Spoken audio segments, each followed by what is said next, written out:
Salut à tous, de retour pour le grand jour de la liste en 4-4-2. Celle-là, je vous l'ai fait gratiner parce que déjà, j'aime bien la bonne bouffe et qu'en plus, j'ai laissé mariner ça toute la semaine. Une fois préparé, je l'ai mis au frigo toute la nuit. C'est toujours meilleur le lendemain puisque les saveurs se mélangent quand tu pionces. La vraie cuisine se fait sans nous. C'est le bon Dieu qui touille. Et là, c'est l'heure du bénédicité. Et croyez-moi que vous allez ronger l'os comme mon bon vieux temps. Jusqu'à la moelle. Je vous le dis tout de suite, j'en ai rien à foutre. Et comme c'est la mode, on va randomiser ça en double aveugle avec répartition aléatoire. Je vous avais promis un barbecue avec cuisson au feu de bois. Attention les papilles, vous allez déguster. Donc on va y aller crescendo. Vous inquiétez pas, il y en aura pour tout le monde. Je suis du genre généreux. Alors on commence par Patrick Cohen. Alors pourquoi Patrick Cohen? Parce que c'est lui qui a inventé les listes. Et ceux qui sont sur sa liste sont des cerveaux malades. Donc ils n'ont pas les facultés, selon lui, pour aligner deux mots. Du coup, ni une ni deux, je le mets sur la mienne de liste. Puisque sur la sienne, il a ajouté Raoult. Parce que si tu veux, il a invité le professeur sur son plateau, mais apparemment Didier Raoult n'arrivait pas à comprendre comment fonctionnait un vaccin. Parce qu'il faut bien se rendre compte d'une chose, c'est que le journaliste Cohen veut absolument expliquer le virus à un spécialiste des maladies infectieuses et professeur de microbiologie, pour que Raoult revienne à la raison. Tu comprends? Cohen, c'est le gars qui va expliquer à Zidane comment faire la roulette, à Louis Armstrong comment tenir sa trompette, et à Martin Luther King que la Terre promise, c'est lui qui l'a vu en premier. Cohen, c'est un touche-à-tout. Il peut être scientifique, astronaute ou dame pipi. Il sait tout faire, sauf fermer sa gueule. Non, ça, c'est pas dans ses cordes. Et on le voit bien quand il explique qu'avec le Covid, il y a un début de gilet jaunisation dans cette crise sanitaire. Je cite, sur les réseaux sociaux qui comptent des millions d'infectiologues et d'épidémiologistes, flambés de hashtag il savait et on n'oubliera pas, il y a un début de gilet jaunisation. Tu le vois le mépris? Alors écoute-moi bien Cohen, je pense que t'as raison sur un point. On n'oubliera pas, on passe à la suite. Michel Simès déclarait le 10 mars que le Covid c'était une grippette. Mais bon, tu peux dire ça si tu t'appelles Raoult et que t'as posé les baloches sur la table. Mais quand tu t'appelles Simès et que derrière t'as une carrière avec des sponsors, Harmonie Mutuelle, Kezak, Auchan, Dyson, avec une matinale sur RTL, talk show hebdomadaire sur France 2, ton magazine Dr Root, tes conférences mensuelles, les bandes dessinées et tes calendriers à vendre, tu te poses la question si c'est pas mieux de remettre ses couilles dans le slow bar, suivre le sens du vent. Hein Michou? Là on parle en millions d'euros les gars. C'est un business qui tient le bonhomme. T'as compris que Michel c'est pas un médecin de campagne du fin fond de l'Auvergne qui va visiter les vieux oubliés dans leur piste. Non, lui il a tendance à les mépriser ceux-là. La dernière fois qu'il a vu un stéthoscope c'était en BD. Écoute bien ça, c'est Simès sur RTL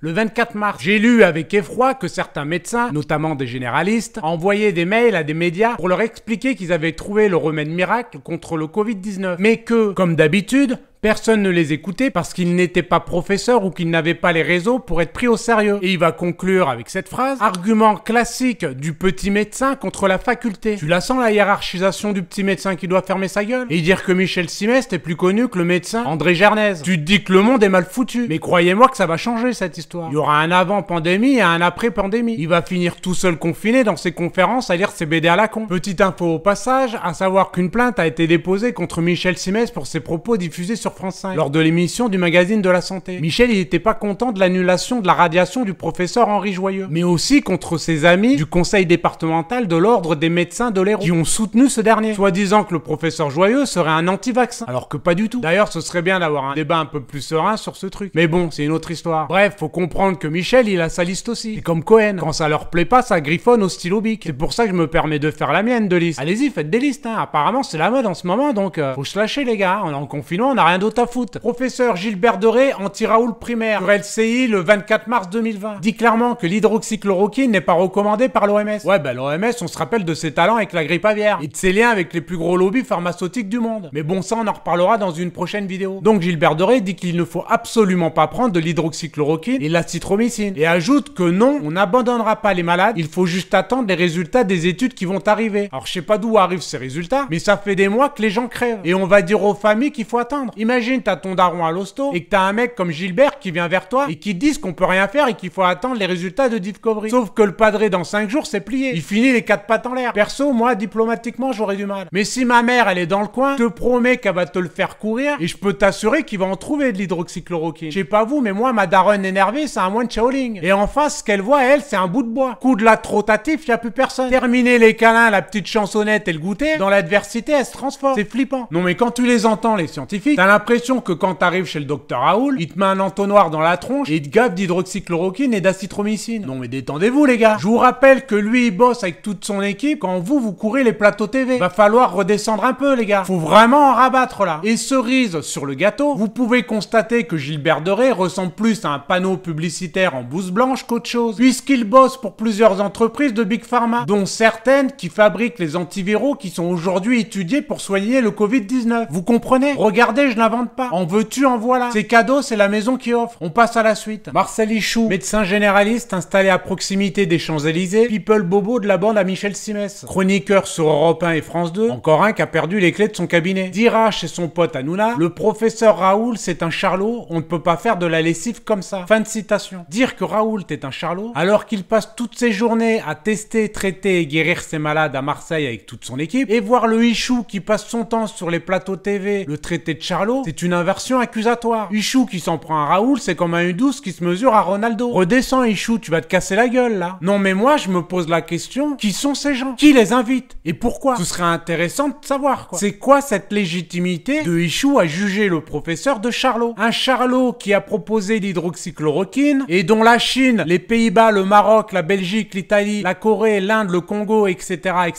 utilisent. Il y a une citation sur le site de l'IHU qui peut résumer tout ça. Victor Hugo, les nains sapent sans bruit le travail des géants. On passe à la suite. Professeur Pierre Osfater. Alors, je sais pas si je le prononce bien, mais franchement, j'en ai rien à foutre. Chef des services des urgences à l'hôpital Pitié-Salpêtrière, qui ne conseille surtout pas de prendre le traitement du professeur Raoult. Jusque-là, tu dis ça change rien des autres, Marcel. Et là, je vais te répondre que ta réponse est plutôt perspicace. Sauf que là, avec le Osfater, on a affaire à un champion du monde. Et tu sais pourquoi? Bah écoute bien, le mec, il chope le Covid-19. Et l'infectiologue de son hôpital, pas l'hôpital voisin, hein, l'infectiologue de son hôpital lui conseille de prendre l'hydroxychloroquine. Bah merde. Et qu'est-ce qu'il va faire notre Osfater? Eh ben l'autre, il va nous faire un double salto arrière groupé avec départ en appui. Atterrissage sur l'hydroxychloroquine. Il se les a enfilés comme des M&M's le salaud. Et il en sortira guéri. Puis il revient frais comme un gardon sur les plateaux TV et devine ce qu'il conseille aux Français? De ne pas en prendre. T'y crois à ça toi? C'est pas un truc de malade? Le gars chope le Covid, prend l'hydroxychloroquine et va sur les plateaux pour déconseiller les Français d'en prendre. Ça veut dire quoi? C'est réservé à une élite? À quelle élite? On aimerait bien savoir, nous. Je vous le dis, on nage en plein délire. Mais attends, c'est pas fini. C'est un cumulard, le bonhomme. Hein. C'est une graine de champion, celui-là. Et devinez quoi? Chez Pujadas, le 31 mars, il dit que le seul test qu'on peut faire de manière massive, qu'on est en train de développer, ce sont les tests sérologiques. Quand il dit on, moi, je me demande bien de qui il parle. Du coup, tu me connais, je passe en mode fouinage. Je vais sur la base Transparence Santé et je vois qu'il a touché 12 000 € entre 2016 et 2019 avec Biomérieux, qui fabrique ces fameux tests. Je vous le dis, ce ne sont plus des chirurgiens, des médecins, des scientifiques. Ce sont des panneaux publicitaires en blouse blanche, des VRP du lobby pharmaceutique. Il a aussi bossé pour Yacht, Janssen, Sanofi, etc. Non mais je vous le dis clairement, la loi qui les oblige à faire connaître au public leur conflit d'intérêts, ça ne sert à rien. Pour eux, c'est un torche-cul. Ni plus ni moins, qu'on se mette bien d'accord. On passe à la suite. Yves Calvi sur Canal+, autour d'un débat dont la thématique était Virus, l'offensive de Macron. Yves Calvi lâchait alors cette phrase: je vais choquer tout le monde en disant ça, mais la pleurniche permanente hospitalière fait qu'on est en permanence au chevet de notre hôpital. C'est clair que des infirmières payées au lance-pierre, à qui on paye pas les heures sup, qui bossent de jour comme de nuit avec des masques fabriqués avec leur soutif, un sac poubelle en guise de blouse, qui se permettent de pleurnicher. Quand tu sais que le pauvre Calvi fait son émission sur Canal+ en costard 3 pièces, en touchant 83 000 € par mois, tu te dis ça l'autre pauvre merde, toujours en train de se plaindre cela. Qu'est-ce que ça va être quand ils vont devoir bosser 40 heures par semaine au déconfinement pour payer l'incompétence de ceux qui gèrent la crise? Alors je sais pas si vous avez remarqué cette haine envers le petit peuple, on en oublierait presque que le petit peuple c'est lui qui fait tourner le monde, l'air de rien. Va bien falloir qu'un jour il se le rentre dans la tronche. Faudrait pas trop nous bousculer les gars. Moi ça va, je fais des vidéos, du coup je décompresse, mais j'en connais, ils sont furax, ça va déconfiner sévère. Donc détendez-vous les gars, hein, levez le pied. On passe à la suite. Laurent Alexandre, concernant le professeur Raoult, il dira: dans l'attachement à Didier Raoult, on retrouve les ressorts de l'adoration des Français à l'été 40 pour Pétain. Elle est pas belle celle-là? Raoult c'est Pétain. Mais selon lui, c'est pas du tout pour comparer Didier Raoult à Pétain. Tu vois le niveau du type? On sent que Raoult, c'est vraiment tout ce qu'il déteste. Le gars, il est burné, intelligent, proche du peuple, sur le terrain, alors qu'Alexandre, c'est un petit rêveur eugéniste, pas du tout dans l'action puisque c'est un chirurgien qui ne pratique pas, avec une haine du peuple. De toute façon, tu les mets tous les deux dans une cellule, tu sais qui c'est qui va faire la popote à l'autre. On est d'accord? Je sais pas si vous vous rappelez, mais c'est lui qui disait que les gilets jaunes étaient des êtres substituables. Je vous résume ses propos devant un parterre d'élitistes et de scientifiques. Accroche-toi, ça va te remuer. En plein confinement, je vais te faire voyager un peu. Je pense que le monde complexe de demain ne peut être géré que par des intellectuels et non par des groupes populistes qui se sont réunis sur Twitter. Donc déjà, nous on est bon normalement. On est sur YouTube, normalement ça passe. Continue. Les gens malins ont plus de pouvoir et de revenus que les gens moins malins. Là par contre, je suis désolé de vous le dire, Mais je crois qu'il parle de nous. Les gilets jaunes, c'est la première manifestation de ce gap intellectuel insupportable que nous sommes en train de créer entre les winners et les losers. Et bon, on s'arrête là, j'ai envie de gerber. À la fin, il dit qu'on est substituable, remplaçable, comme une capote, quoi. Voilà.